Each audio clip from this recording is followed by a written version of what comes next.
Polity की बात करते हैं तो पॉलिटी का मतलब होता है राज व्यवस्था। हिंदी में बोलें तो इसे बोलते हैं राज व्यवस्था। अगर राज व्यवस्था को गवर्नेंस सिस्टम के रूप में देखें तो मतलब ये गवर्नमेंट, उसके इंस्टीट्यूशंस, उसकी एजेंसीज का वो एक सिस्टम है जो कि पूरे देश को मैनेज करने के लिए, पॉलिसी बनाने के लिए, कानून बनाने के लिए, उनको इन्फोर्स करने के लिए जिम्मेदार है। यानी हम भारतीय राज्य व्यवस्था की अगर बात करते हैं तो भारत में सरकार के ऑर्गन्स, एजेंसीज, इंस्टीट्यूशंस जो भी पॉलिसी के निर्माण में, कानून बनाने में, उनको लागू करने में और किसी भी प्रकार से प्रशासन और शासन के संचालन में शामिल हैं, वो सभी भारतीय राज्य व्यवस्था का हिस्सा माने जाएंगे। तो भारतीय राज्य व्यवस्था, अगर हम इंडियन पॉलिटी की बात करें तो इंडियन पॉलिटी, भारतीय राज्य व्यवस्था भारत के गवर्नमेंट सिस्टम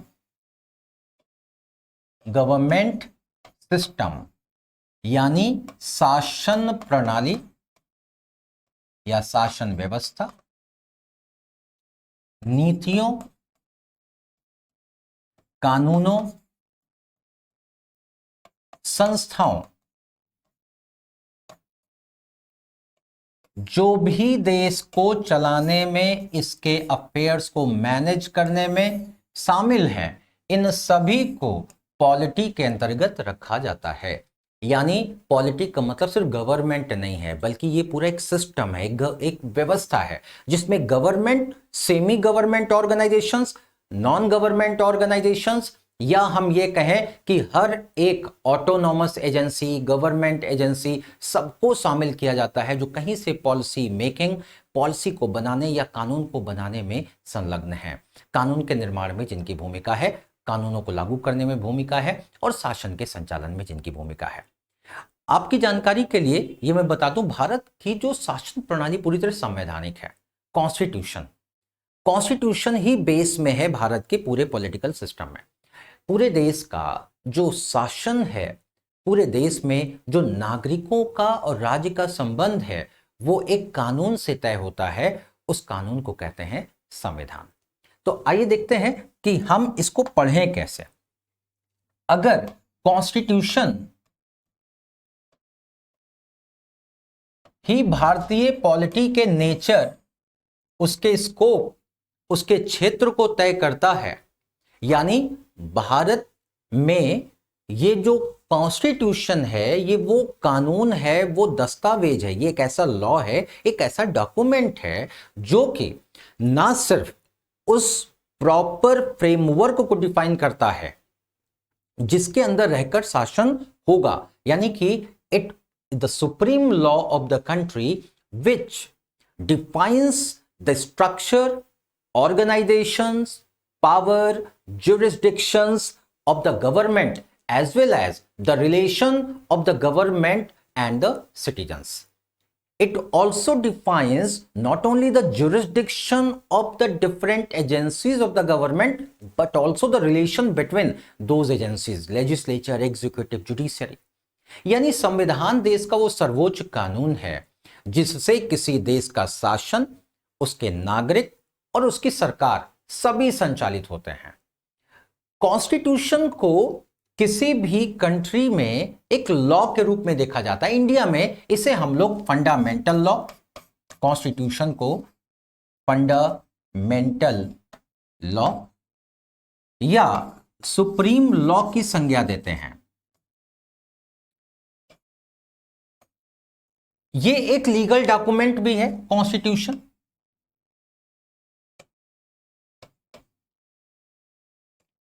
कई सारे स्कॉलर इसे पॉलिटिकल डॉक्यूमेंट भी कहते हैं, डेमोक्रेटिक डॉक्यूमेंट भी कहते हैं। कुछ लोग कहते हैं भाई देखो ये एक पॉलिटिकल डॉक्यूमेंट है क्योंकि ये पॉलिसीज का आधार है, नीतियां इसी के आधार पे बनती हैं, कानून इसी के स्टैंडर्ड पे तय किए जाते हैं। ये एक डेमोक्रेटिक डॉक्यूमेंट भी है। कई सारे स्कॉलर इसे डेमोक्रेटिक डॉक्यूमेंट कहते हैं। इसलिए डेमोक्रेटिक डॉक्यूमेंट कहते हैं कि ये सिर्फ ऐसा नहीं है कि भारत की जनता ने बनाया है, भारत की जनता की इच्छा को रिप्रेजेंट करता है। ये प्रेम्बल में जो इंडियंस ने, भारत के नागरिकों ने जो लक्ष्य तय किए हैं, उन लक्ष्य को प्राप्त करने का साधन है। साथ ही साथ इसका नेचर भी डेमोक्रेटिक है, क्योंकि ये जाति, धर्म, जन्म स्थान, लिंग आदि के आधार पर किसी भी भेदभाव को समाप्त करने की बात करता है। इक्वालिटी, जस्टिस की बात करता है, पॉलिटिकल जस्टिस की बात करता है, सभी को राइट टू वोट प्रोवाइड करता है, सभी को चुनाव लड़ने का अधिकार देता है, सभी को भारत के किसी भी पद पर आसीन होने का अधिकार देता है।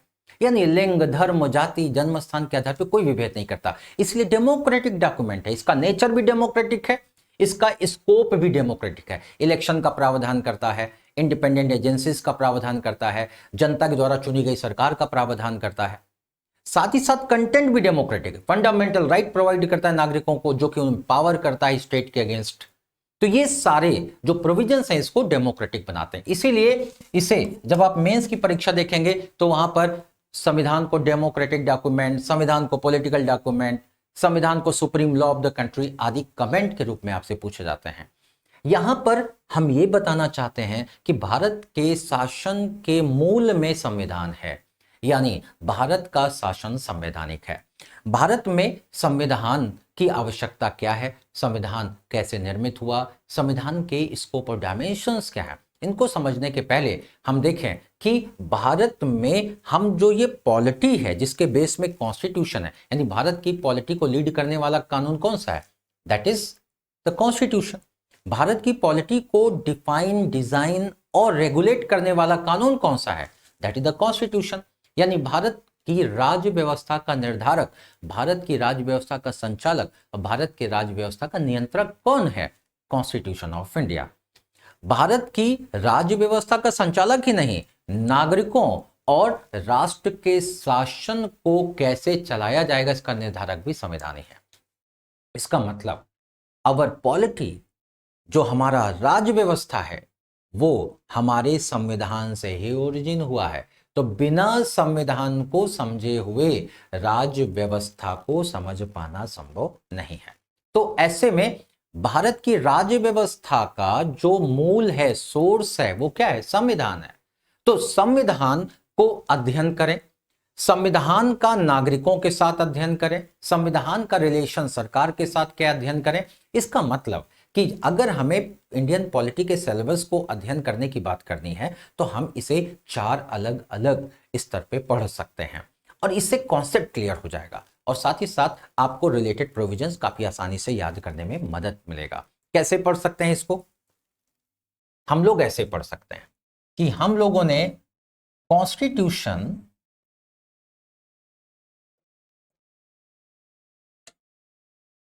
का रिलेशन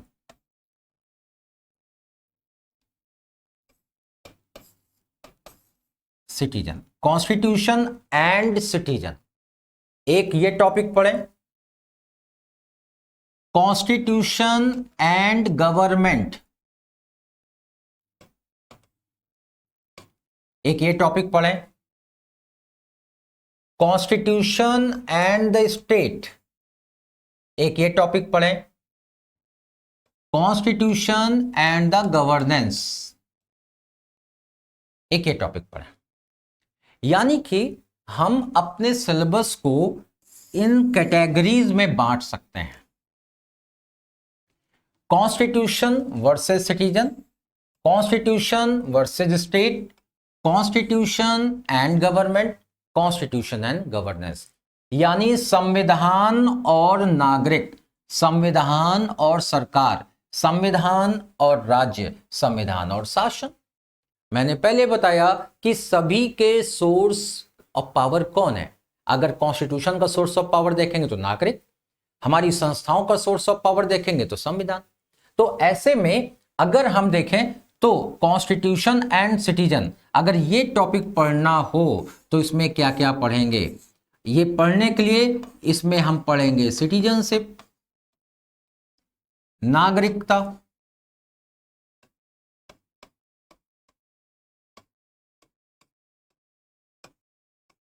दूसरा चैप्टर फंडामेंटल राइट,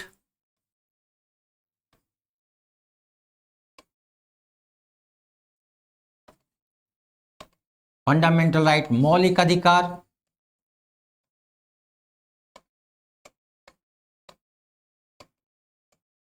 तीसरा चैप्टर देखेंगे फंडामेंटल ड्यूटी,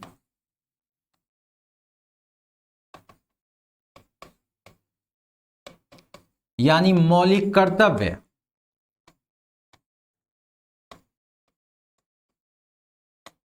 अब आप देखिए, अगर हम ये सेक्शन पढ़ेंगे पहले तो इसमें हमको इन चैप्टर्स को पढ़ना होगा।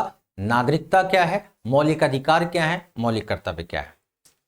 अगर हम स्टेट, कॉन्स्टिट्यूशन का स्टेट के साथ जो रिलेशन है, क्योंकि कॉन्स्टिट्यूशन ही सारे प्रोविजंस को इंक्लूड करता है। Provision related to formation of the state, duties of the state and the classification of the state.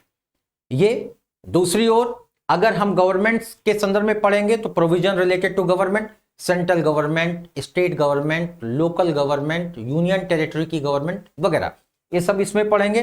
Governance पढ़ेंगे तो कैसे शेड्यूल्ड एरिया का गवर्नेंस, ट्राइबल एरिया का governance, finance commission, election commission, SC ST commission वगैरह, इन सब का provision कहां है, संविधान में ही तो है। तो इस प्रकार अगर हम संविधान के प्रावधानों को 4 अलग अलग कैटेगरी में बांटते हैं तो हम देखते हैं यही है जो हमारे पॉलिटी यानी गवर्नमेंट और इससे संबंधित इंस्टीट्यूशंस, इन सबको अध्ययन करता है।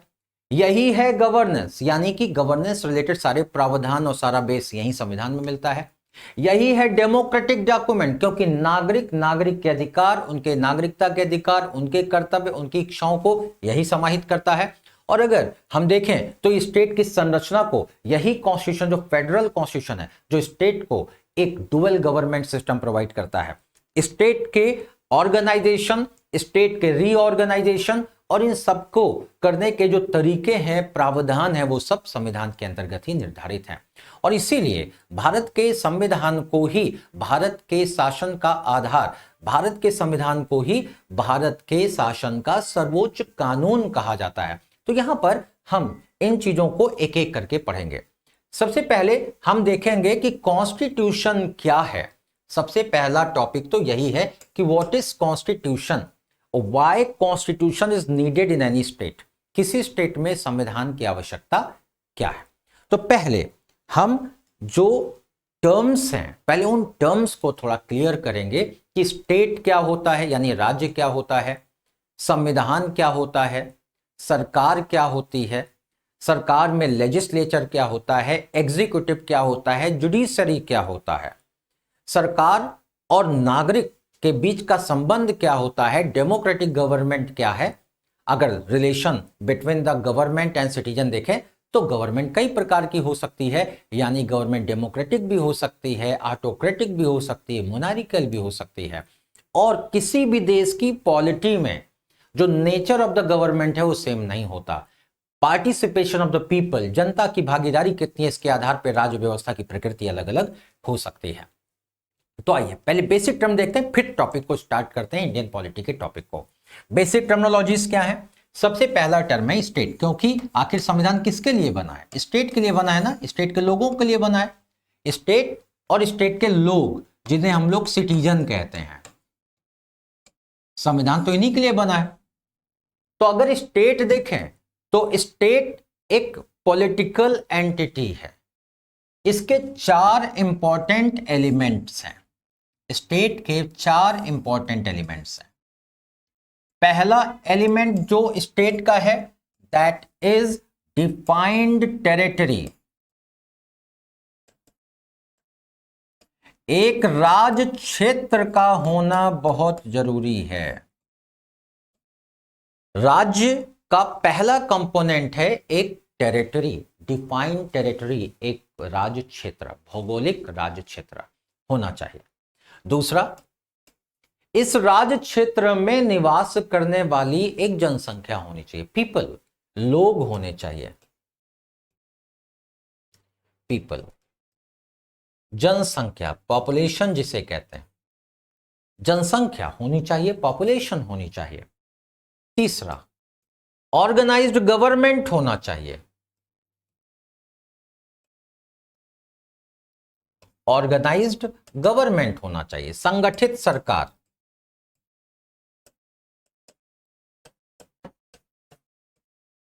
और चौथा सोवर्निटी, संप्रभुता। ये चार एलिमेंट हैं स्टेट के, यानी राज्य कोई एक ऐसा खाली ज्योग्राफिकल एरिया नहीं है वीरान, बल्कि चार इंपॉर्टेंट एलिमेंट मिलकर राज्य का निर्माण करते हैं। खाली भौगोलिक क्षेत्र हो यानी टेरिटरी हो, कोई वहां पर लोग निवास ना करते हो तो निर्जन क्षेत्र माना जाएगा, कभी राज्य का दर्जा प्राप्त नहीं करेगा। वहां पर जब लोग स्थायी रूप से निवास करने लगते हैं तो निवास करने बाद वो एक जो क्षेत्र है अब वो एक प्रकार का घना क्षेत्र बनता है, लेकिन राज्य बनने के लिए इनको रेगुलेट करने के लिए एक सरकार का होना जरूरी है। सरकार जो कि इसी देश के नागरिकों को इस राज्य क्षेत्र को गवर्न करने का अधिकार रखती हो और उसके पास, इस क्षेत्र के लोगों के पास या सरकार के पास निर्णय लेने की क्षमता हो, संप्रभुता हो। अगर इस क्षेत्र में संप्रभुता निहित है कि अपना अंदर बाहर के सभी निर्णय लेने, अपनी भलाई बुराई का निर्णय लेने का अधिकार इसी के पास हो, अगर इसी क्षेत्र में लोग निवास कर रहे हो परमानेंट, अगर इस क्षेत्र में अपनी एक सरकार निहित है, इस क्षेत्र में अपनी एक डिफाइंड बाउंड्रीज हैं, तो इस क्षेत्र को राज्य कहा जाता है। अब इस राज्य को संगठित रूप से एक सरकार देने के लिए, यहां की जनता को रेगुलेट करने के लिए, यहां पर इस टेरिटरी को मैनेज करने के लिए निश्चित तौर पर कोई ना कोई व्यवस्था होती है। तो जो व्यवस्था इन सब चीजों को मैनेज करती है, इसी व्यवस्था को राज्य व्यवस्था कहते हैं। जो इसकी टेरिटरी को, इसके लोगों को, इसके कानूनों को, इसके ओवरऑल प्रबंधन के लिए जिम्मेदार होती है, उसी को राज्य व्यवस्था कहते हैं। राज्य व्यवस्था में दो तरीके की राज्य व्यवस्थाएं हो सकती हैं। इस पूरा क्षेत्र अगर मान ली इतना बड़ा है कि इसे छोटे छोटे प्रशासनिक इकाइयों में बांटना पड़ जाए, तो छोटे छोटे एरियाज की अपनी सरकार होगी, यानी वहां पर अपना एक ऑर्गेनाइज गवर्नमेंट होगा जो वहां के लिए डिसीजन लेगा, और एक जो पूरे स्टेट, पूरे कंट्री के लिए जो डिसीजन लेगा, यानी दो सरकारें भी हो सकती हैं। अगर किसी राज्य व्यवस्था में, पॉलिटी में दो सरकारों का प्रावधान है, यानी उस राज्य को चलाने के लिए, राष्ट्र को चलाने के लिए दो दो सरकारें हैं, तो इसे फेडरल पॉलिटी या संघीय राज्य व्यवस्था कहते हैं। यानी कि उस राज्य में, उस क्षेत्र में दो दो सरकारें हैं, लेकिन उनका क्षेत्र अलग अलग है, यानी विषय अलग अलग है। अगर पूरे क्षेत्र को एक ही सरकार रेगुलेट कर रही है, पूरे क्षेत्र को संचालित करने की जिम्मेदारी एक ही सरकार में निहित है, यानी सारे डिसीजन लेने का पावर एक सरकार के पास में है, तो ऐसे को यूनिटरी पॉलिटी, एकात्मक सरकार कहते हैं। अब यहां देखिए, अगर दो सरकारें हैं तो विवाद होने की संभावना हो सकती है ना, किस सरकार के पास कितनी पावर होगी, कौन सा सरकार किस विषय पे कानून बनाएगा, नागरिकों को कौन रूल करेगा, ये वाली सरकार कि ये वाली सरकार, नागरिकों के अधिकारों पर क्या प्रतिबंध होगा, नहीं होगा। अब ये सब तय करने के लिए जरूरी है कि दोनों के बीच एक एग्रीमेंट हो, दोनों सरकारों के बीच शक्तियों का विभाजन हो, दोनों सरकारें एक किसी कॉमन कंसेंसस पे काम करें, और इस कॉमन कंसेंसस को डिजाइन करने के लिए, ड्रॉ करने के लिए संविधान का होना अनिवार्य है। यानी कि फेडरल पॉलिटी होगा तो एक रिटन कॉन्स्टिट्यूशन का होना बेहद जरूरी होगा, क्योंकि यही कॉन्स्टिट्यूशन होगा जो दोनों सरकारों का स्ट्रक्चर, जुरिस्डिक्शन, उनका क्षेत्र तय करेगा। ये एक राज्य सरकार, यानी कि राज्य के लेवल पर अगर सरकारें हैं तो सरकारों का अपना अपना सीमा क्या होता, अपना अपना क्षेत्र क्या होगा, इन सबको तय करने की जिम्मेदारी इनके पास में होगी, जो कि संविधान कहलाएगा। इसका मतलब कॉन्स्टिट्यूशन किसी भी राज्य में, किसी भी देश में एक कानून है। ये संविधान एक कानून है जिसे नॉर्मली संघीय एग्रीमेंट के रूप में देखा जाता है, एक फेडरल एग्रीमेंट के रूप में देखा जाता है, और यही तय करता है कि इसकी टेरिटरी में कोई परिवर्तन, क्षेत्र कैसे होगा, कैसे क्षेत्र में कोई रीऑर्गेनाइजेशन या पुनर्गठन कैसे होगा। यही तय करता है कि किसे नागरिक माना जाएगा, नहीं माना जाएगा, नागरिकों का किस प्रकार का अपना जो नागरिकता अर्जित करने, नागरिकता समाप्त करने के क्या तरीके होंगे। साथ ही साथ यही तय करता है कि नागरिकों के अधिकार क्या होंगे, उनके कर्तव्य क्या होंगे। राज्य, यानी राज्य जो पूरा का पूरा पॉलिटिकल एंटिटी है, इसका संचालन कैसे होगा। यानी सरकार कैसे बनेगी, सरकार में कानून बनाने की पावर किसके पास होगी, लागू करने की पावर किसके पास होगी, सरकार की सीमाएं क्या होंगी, ये सब यही संविधान तय करता है। इसीलिए किसी भी राज्य का सर्वोच्च कानून इसी को माना जाता है, क्योंकि अल्टीमेटली एटलीस्ट भारत में तो शासन व्यवस्था में सर्वोच्चता इसी को प्राप्त है। तो अगर हम राज्य को देख रहे हैं तो अभी हमने बोला कि स्टेट के 4 एलिमेंट हैं, जिसमें कि एक है टेरिटरी, दूसरा है ऑर्गेनाइज्ड गवर्नमेंट, तीसरा है पॉपुलेशन और चौथा था सोवर्निटी, संप्रभुता। अब ये राज्य यानी कि अगर बहुत बड़ा है, राज्य का आकार बहुत बड़ा है जो किसी एक सरकार के द्वारा संचालित नहीं हो सकता, तो ऐसे बड़े राज्य को छोटे छोटे स्वायत्त राज्यों में भी बांटा जा सकता है, यानी उनको थोड़ी संप्रभुता देकर, उनको अपना अपना निर्णय लेने का अधिकार देकर छोटे छोटे राज्यों में बांटा भी जा सकता है। एक फेडरेशन तो ऐसे आ जाता है, संघ एक ऐसे बन जाता है। दूसरा, छोटे छोटे राज्य खुद ही मिलकर एक बड़ा संघ बना ले और कुछ विषय उस संघ को दे दें और सारे विषय अपने अपने पास इंडिविजुअली रख लें। यानी राज्य किसी भी स्तर पर बड़ा या छोटा कैसा भी राज्य होगा, उसमें 4 एलिमेंट जरूर होंगे। पहला एलिमेंट वहां पर एक टेरिटरी का होना, दूसरा एलिमेंट उसमें एक पॉपुलेशन का निवास करना, तीसरा एलिमेंट वहां पर एक संगठित सरकार का होना और चौथा एलिमेंट एक संप्रभुता का होना, सर्वोच्च कानून का होना। और इस प्रकार से राज्य, और इस राज्य को चलाने वाली व्यवस्था का नाम होता है राज व्यवस्था।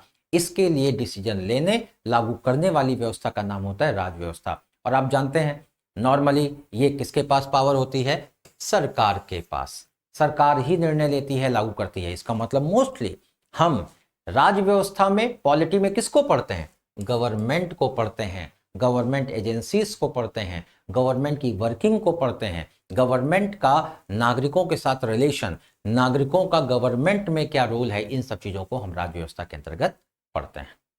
तो आइए इसी क्रम में हम पहले स्टार्ट करेंगे कि what is constitution, what is the importance of constitution, how the constitution was built up, what was the process of making of the constitution, Bharat के संविधान के निर्माण की प्रक्रिया क्या थी।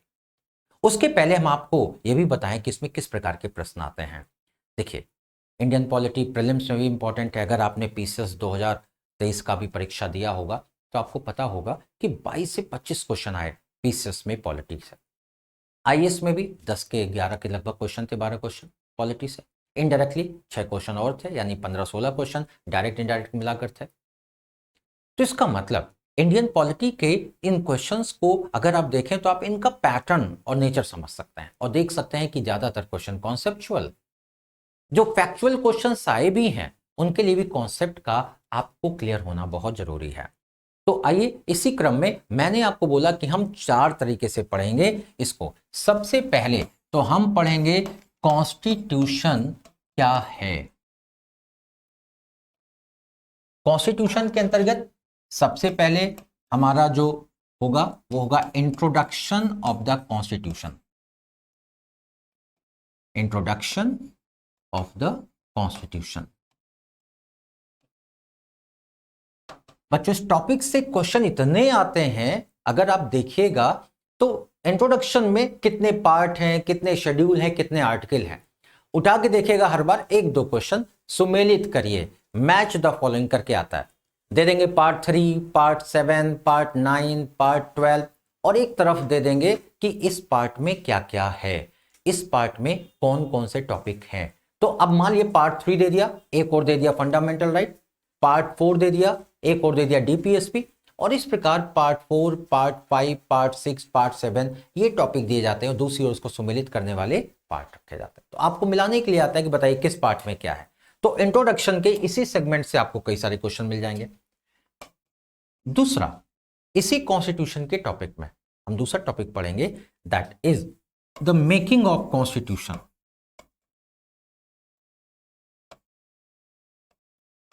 संविधान का निर्माण कैसे हुआ, संविधान सभा की भूमिका क्या थी, कॉन्स्टिट्यूएंट असेंबली का जो नेचर था, कॉन्स्टिट्यूएंट असेंबली की जो वर्किंग थी, उसमें जो कमेटीज थे उनके बारे में। चौथा, इसी में हम देखेंगे कॉन्स्टिट्यूशन के इंपॉर्टेंस के साथ उनका इंट्रोडक्शन, उनका मेकिंग ऑफ द कॉन्स्टिट्यूशन और फीचर्स ऑफ द कॉन्स्टिट्यूशन। यानी संविधान की विशेषताएं। हर बार मेंस के प्रश्न में आप देखेंगे कभी कभी क्वेश्चन आता है कि the constitution of India is the political document. Question पूछा जाए कभी कभी constitution of India is democratic document. कभी कहा जाएगा it is the revolution, the constitution of India bring the social economic revolution in the traditional society in India. यानी कि भारत के परंपरागत समाज में सामाजिक और आर्थिक क्रांति लाने वाला जो कानून है या दस्तावेज है वो संविधान है। Constitution of India is the source of democracy, लोकतंत्र का स्रोत है, आधार है भारत का संविधान। इस प्रकार के प्रश्न आते हैं और इस प्रकार के प्रश्न आप फीचर्स ऑफ इंडियन कॉन्स्टिट्यूशन को पढ़ने के बाद कर सकते हैं। साथ ही साथ कॉन्स्टिट्यूशन के ही सेकंड पार्ट में अगर हम जाएं तो यहां पर preamble of the Indian constitution, भारतीय संविधान की जो प्रस्तावना है। आप जानते हैं कि इसको, भारत संविधान की प्रस्तावना को जस्टिस हिदायतुल्लाह ने soul of the constitution, very heart of the constitution कह के संबोधित किया। साथ ही साथ इसको सोर्स ऑफ द, जो preamble of the Indian constitution है, नानी पालकीवाला कहते हैं it is the identity card of the Indian constitution. इसे न सिर्फ इंपॉर्टेंट माना गया बल्कि इससे तो होरोस्कोप ऑफ द कॉन्स्टिट्यूशन भी कहा गया, जन्म कुंडली, कि देख लो प्रेम्बल, पता चल जाएगा कि क्या है आगे संविधान में। यानी कि प्रस्तावना के इंपॉर्टेंस पर, प्रस्तावना से रिलेटेड जो संवैधानिक व्यवस्था है, प्रस्तावना के स्टेटस को लेकर सुप्रीम कोर्ट के जो जजमेंट हैं, प्रस्तावना में जो फिलॉसफी, जो प्रस्तावना में गोल्स और ऑब्जेक्टिव बताए गए हैं, उन सब से प्रश्न आपका प्रीलिम्स और मेंस दोनों में आता है। जब हम इसको अभी एक एक करके डिस्कस करेंगे तो वहां पे हम आपको क्लियर करेंगे कि गोल्स, फिलॉसफी क्या है, भारत के कॉन्स्टिट्यूशन में प्रियम्बल क्या महत्व रखता है। केशवानंद भारती केस जजमेंट के बाद 1973 के, वास्तव में प्रियम्बल हमारे कॉन्स्टिट्यूशन को एक्सप्लेन करने, इंटरप्रेट करने का आधार बन गया है। तो इसलिए प्रियम्बल वेरी इंपॉर्टेंट। तो कॉन्स्टिट्यूशन के इंट्रोडक्टरी पार्ट में हम इतनी चीजें पढ़ेंगे। कॉन्स्टिट्यूशन के इंट्रोडक्टरी पार्ट में इतनी चीजों को पढ़ने के बाद कम से कम 5 से 10 क्वेश्चन आप करने की स्थिति में आएंगे। इसके बाद जो दूसरा पार्ट होगा, कॉन्स्टिट्यूशन वर्सेस सिटीजन, यानी कॉन्स्टिट्यूशन नागरिकता के बारे में क्या प्रावधान करता है, फंडामेंटल राइट के बारे में क्या प्रावधान करता है, फंडामेंटल ड्यूटीज के बारे में क्या प्रावधान करता है, उसकी चर्चा वहां पे करते हैं।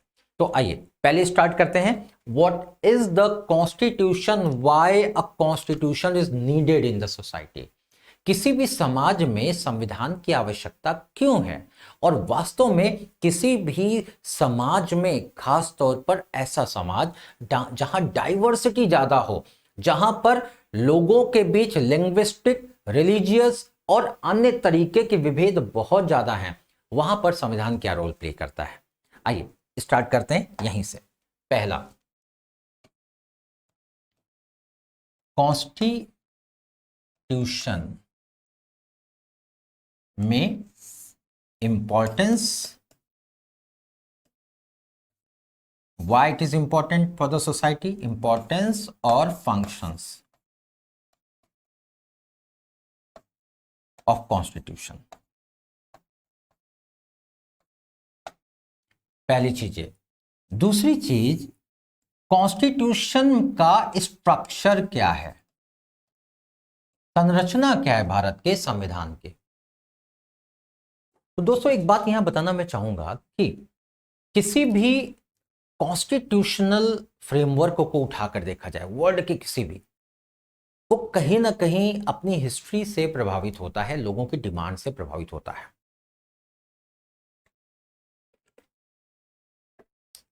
और भारत का कॉन्स्टिट्यूशन भी इससे अछूता नहीं है। भारत का समाज, भारत की सोसाइटी, भारत का जो ब्रिटिश लिगेसी रहा है, ब्रिटिश विरासत रहा है, जो भारत के जो चैलेंजेस थे, समस्याएं थीं जब संविधान बन रहा था, भारत की जो आवश्यकताएं थीं सोशल इकोनॉमिक डेवलपमेंट की, इन सब ने भारत के संविधान के मेकिंग को प्रभावित किया था। ये तो आप भी जानते हैं। भारत का संविधान कहीं किसी वैक्यूम में तैयार नहीं हुआ था, बल्कि ये जो 150 सालों से हम डिमांड करते चले आ रहे थे, जो हमारा पिछले 100 सालों का एक पॉलिटिकल जो एक फाइट था, उसमें जो हमने नागरिकों के रिप्रेजेंटेटिव के रूप में डिमांड किया था, कांग्रेस ने डिमांड किया था, जो एग्रीमेंट किए थे हम लोगों ने अपने सोशल वैल्यूज को प्रोटेक्ट करने के लिए, उन सभी को इस संविधान में लेकर आया गया। तो इसलिए हमारा संविधान तो बहुत ही यूनिक डॉक्यूमेंट है। उसके पहले हमें चर्चा करते हैं कि आखिर में संविधान की आवश्यकता किसी समाज में क्यों होती है। कोई भी समाज, आप जानते हैं, अलग अलग सोशल ग्रुप से मिलकर बनता है। सोशल ग्रुप्स के अपने रिलीजियस वैल्यू हो सकते हैं। हर एक सोशल ग्रुप कौन है? जो एक कॉमन रिलीजियस वैल्यू को फॉलो करे।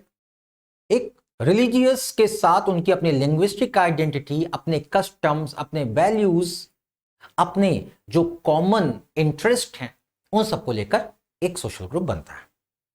और बहुत सारे सोशल ग्रुप मिलकर एक सोसाइटी बनाते हैं। हर एक सोशल ग्रुप के अपने नॉर्म्स दूसरे सोशल ग्रुप के नॉर्म से अलग होते हैं। यानी किसी भी कंपोजिट कल्चर वाले सोसाइटी में, किसी भी बड़ी सोसाइटी में लोगों के मध्य धार्मिक, सामाजिक, आर्थिक जो विभेद हैं वो तो होते ही होते हैं, साथ ही साथ उनके लाइफ के पैटर्न में भी बहुत अंतर होता है। लोगों के और किसी एक परंपरा के प्रति जो विचार हैं उनके वो अलग अलग होते हैं। तो ऐसे में उनके बीच विरोधाभासी विचार, लड़कियों को पढ़ाना चाहिए, नहीं पढ़ाना चाहिए, लड़कियों की शादी की एज क्या होनी चाहिए, ये होनी चाहिए, ये होनी चाहिए, समाज में महिलाओं के अधिकार होने चाहिए, नहीं होने चाहिए, समाज में महिलाओं को यहां बैठने का अधिकार होना चाहिए, नहीं होना, वोटिंग राइट होना चाहिए, नहीं होना चाहिए। इन सब को लेकर अलग अलग सोशल ग्रुप के अलग अलग विचार हों। संपत्तियों का वितरण कैसे हो, इसको लेकर अलग अलग कम्युनिटी के अलग अलग विचार होंगे। कैसे परिवार, कैसे समाज को एक मैनेज किया जाए, कैसे हर एक ग्रुप तय करता है कि उसके परिवार, उसके समाज के अंतर्गत रहने वाले लोग किस प्रकार से गवर्न होंगे। लेकिन अगर ऐसा होगा तो सोसाइटी कैसे सरवाइव करेगी? एक सोशल ग्रुप दूसरे सोशल ग्रुप से जब वैल्यूज में, जब उनसे विचारों में, उनसे फाइंडिंग्स में अलग होंगे तो उनके बीच टकराव तो नॉर्मल सी बात होगी। इसलिए जरूरी है कि कुछ कॉमन सेट ऑफ रूल्स हो जिन्हें सब पालन करें।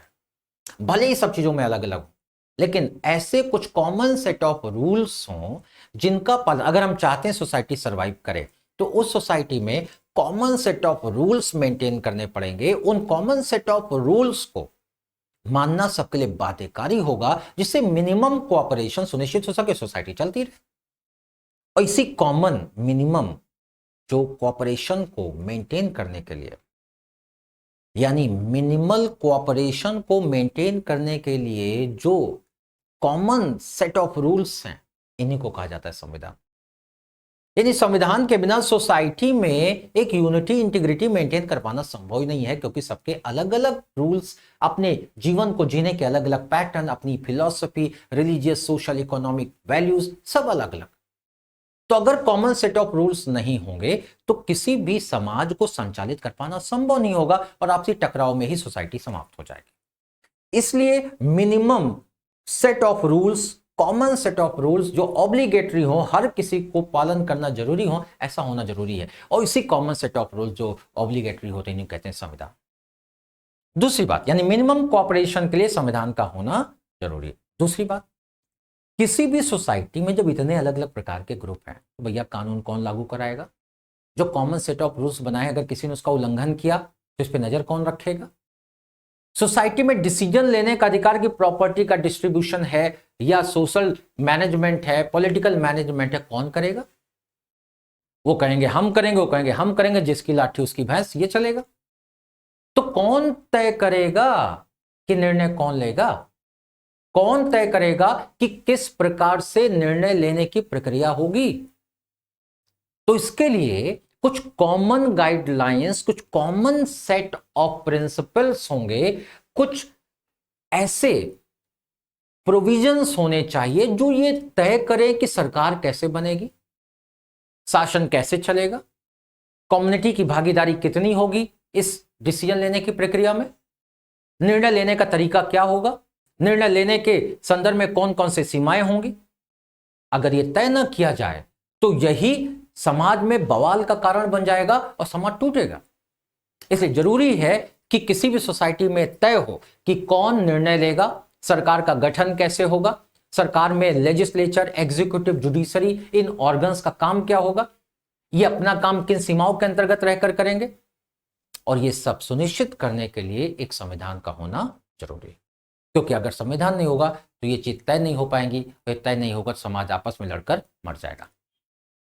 इसके अलावा किसी भी सोसाइटी में आप जानते हैं सब लोग एक बराबर नहीं होते। कोई डिप्रेस क्लास है, कोई प्रिविलेज क्लास है, कोई डिप्राइव सेक्शन है, कोई ओवर प्रिविलेज्ड है।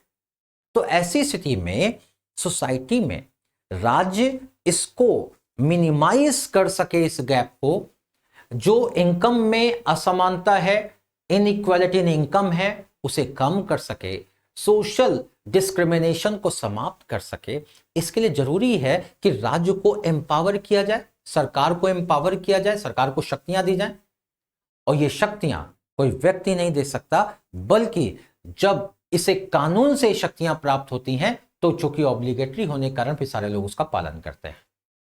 और इसलिए इसको तय करने के लिए जो ऑब्लिगेटरी प्रोविजंस जिसे सब लोग माने, उसी को कहते हैं संविधान।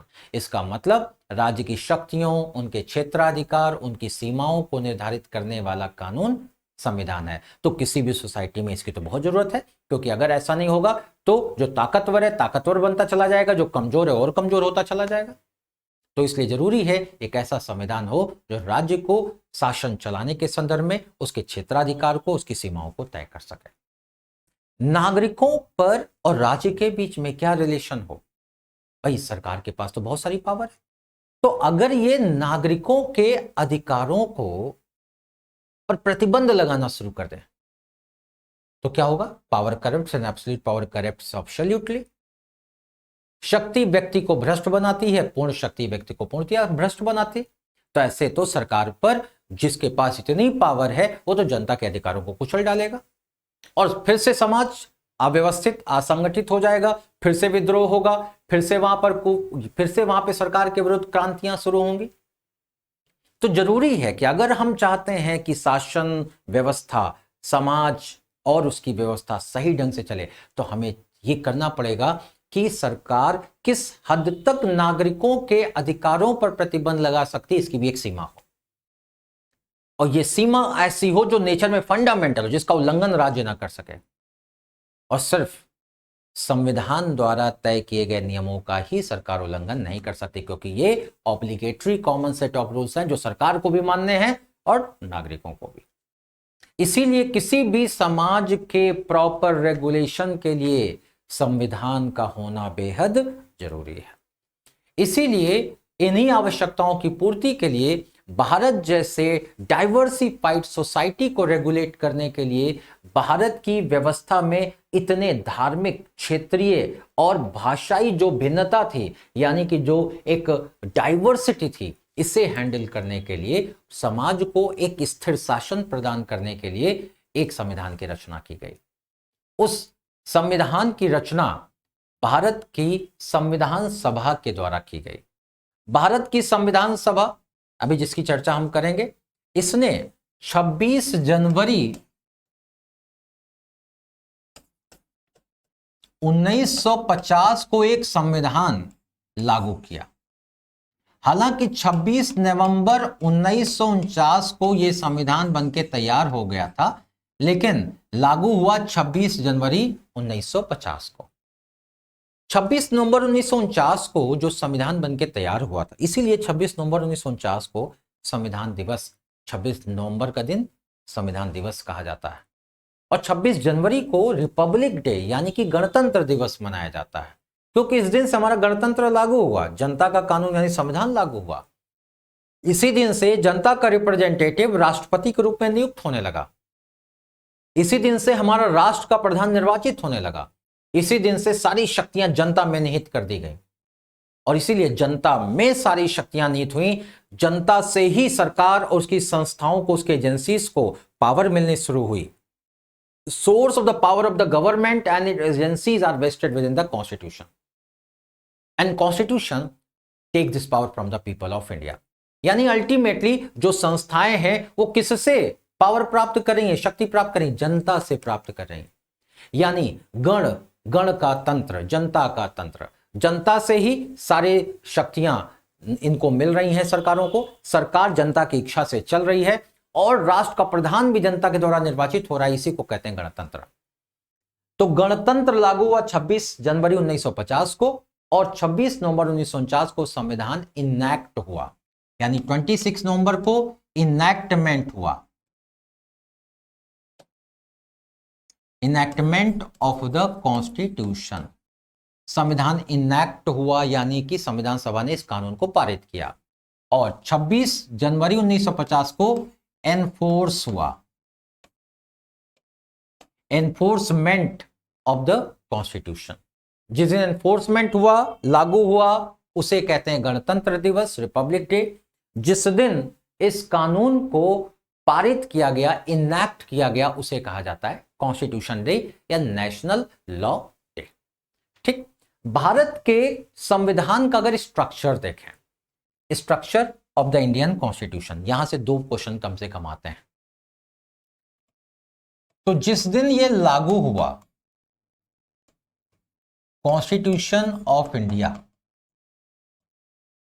जिस दिन लागू हुआ, कब लागू हुआ? 26 जनवरी 1950। इस दिन इसमें 22 पार्ट्स यानी 22 भाग, यानी पूरा संविधान कितने भागों में विभाजित था? 22 भागों में। 395 आर्टिकल यानी अनुच्छेद,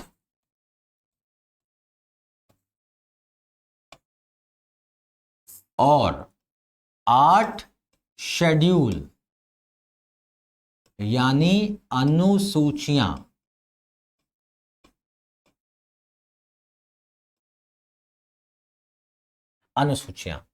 तो इस प्रकार जब भारत का संविधान लागू हुआ 26 जनवरी 1950 को, तो भारत के संविधान को कुल 22 भागों में विभाजित किया गया था। 22 पार्ट्स, 395 आर्टिकल्स एंड 8 शेड्यूल्स। ये 22 पार्ट्स क्या थे? Parts were the subject of governance. Part क्या थे? They were the subject of governance.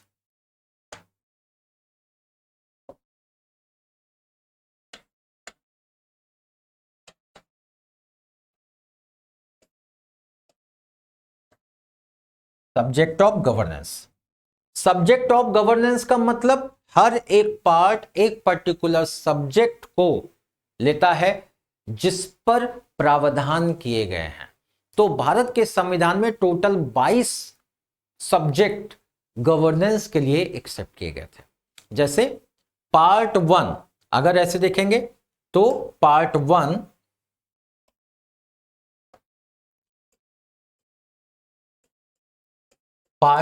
जैसे था, इसका संबंध था यूनियन एंड टेरिटरी, यानी भारत संघ और उसका राज्य क्षेत्र। पहला विषय ये था, पहला पार्ट।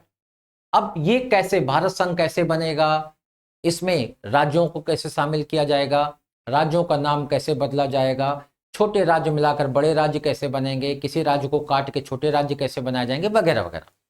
और ये जो कैसे बनाए जाएंगे, जो नियम है, इन्हीं को कहते हैं आर्टिकल, यानी आर्टिकल्स आर द रूल्स। जैसे पार्ट 1 था, अभी हमने आपको बताया,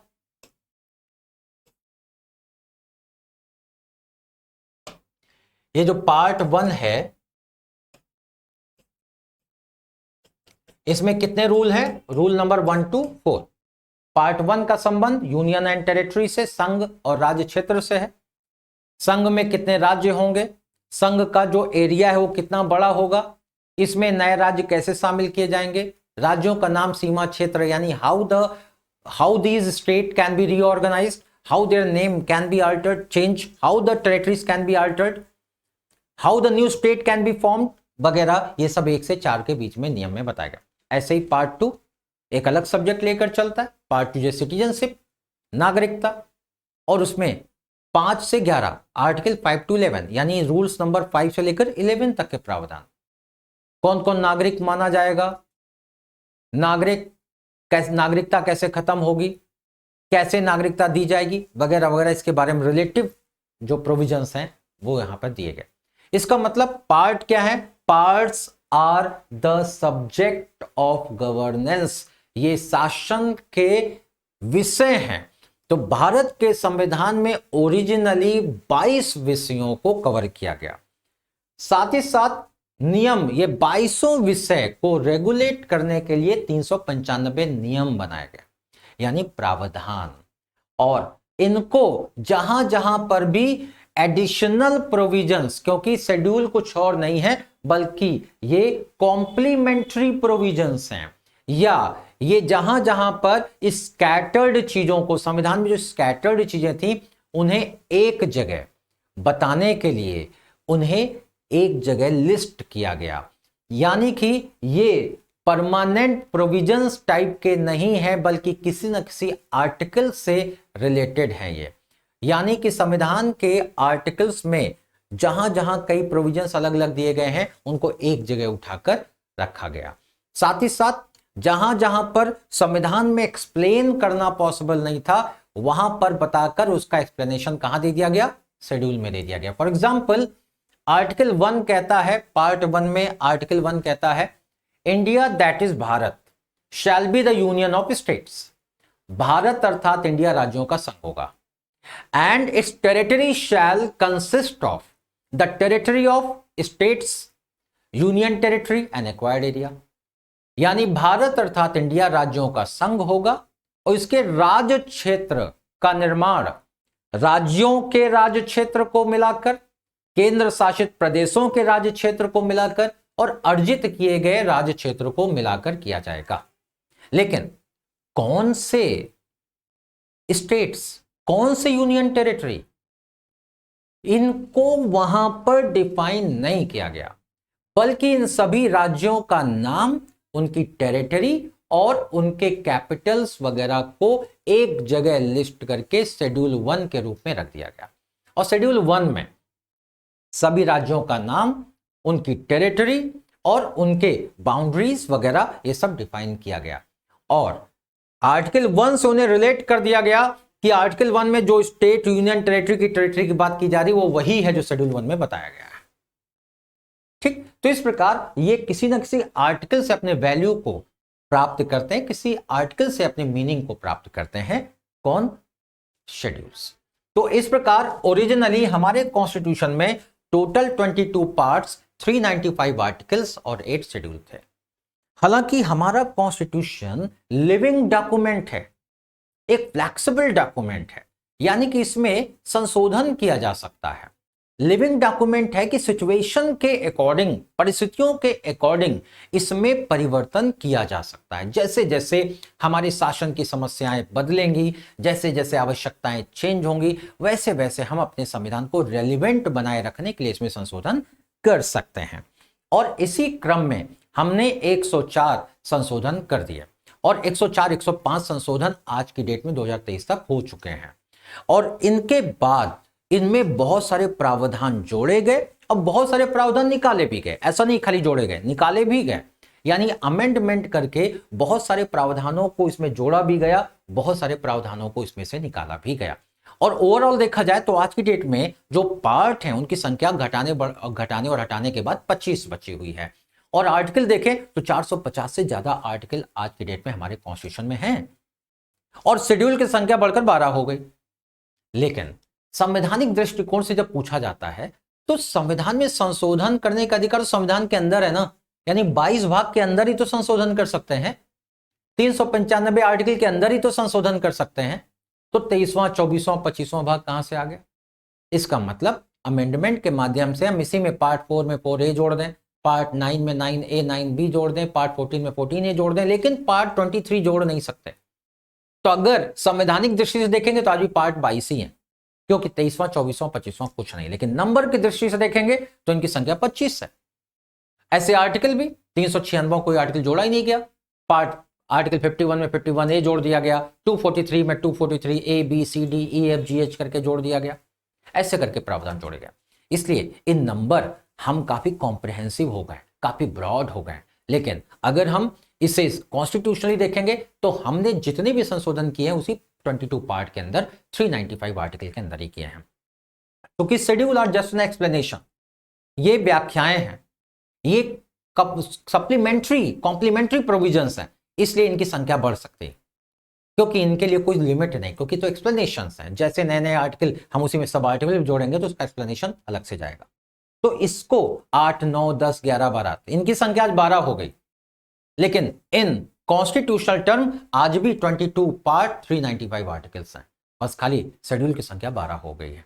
इन नंबर्स जब आप गाइड वगैरह पढ़ेंगे तो वहां दिया होगा कि 25 भाग हैं, 450 से ज्यादा अनुच्छेद हैं, तो याद रखिए दिस इज ओनली नंबर्स, ये नंबर में है। अगर कॉन्स्टिट्यूशनल कोई पूछा जाएगा तो आप कभी भी 23वां पार्ट बता नहीं पाएंगे, 396वां पार्ट बता नहीं, 396वां आर्टिकल नहीं बता पाएंगे, क्योंकि है ही नहीं।